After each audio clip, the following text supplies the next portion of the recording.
I don't know about you, but I'm absolutely outraged about what I see going on down by the Mexican border. We've got all sorts of illegals coming across, and now we've got, of course, the Congress, both sides of the aisle, a lawless president crying out for amnesty. It's absolutely wrong, and I'm standing against it. I'm zero tolerance on the amnesty thing. Now, this really hits home for me because I've got a Mexican son-in-law. My daughter, she's a missionary across the border. She married a fellow staffer with her missionary group, and he wants to do it the right way. He gets his number.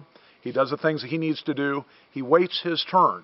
And he, like many others, even in the United States, Mexican Americans, people that, came to this country the right way, they're outraged over this too. I don't know how many of you saw the protests down outside of Murrieta, California, but there are Hispanics in the group that are protesting alongside others. And the reason why is because this is a nation of laws, and the average American person wants to see laws complied with. But we have leadership on both sides of the aisle. We have, in this race for U.S. Senate out of Alaska, the other two candidates that are either equivocal or they're saying they're for amnesty. I've got to tell you, from my perspective, you've got to be uncompromising in this position.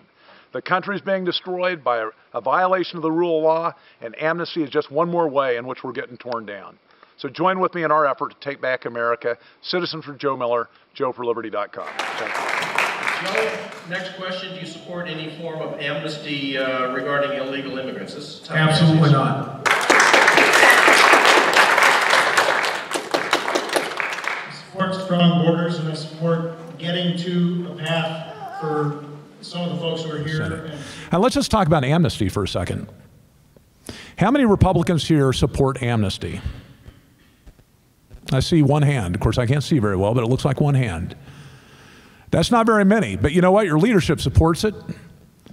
We know that Mr. Treadwell supports at least a limited pathway for illegals to have citizenship. We haven't heard from Mr. Sullivan yet. I think he's kind of ambiguous, but the fact of it is he's backed by all sorts of powers out there that want amnesty. And those are the same sort of powers that buy their politicians.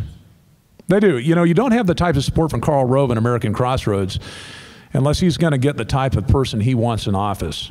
You aren't going to have the people that are bought and paid for by other sources, by other powers in the political process, unless they're pretty certain that they're going to get the result they want. And that means, basically, that they get the response they've invested in.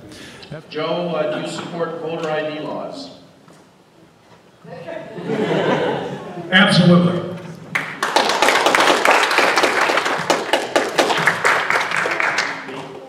We can't require a voter ID, in my opinion, because we can't issue an ID throughout the state. But we certainly require identification or some other form. We have other forms of verification that we use right now in running elections.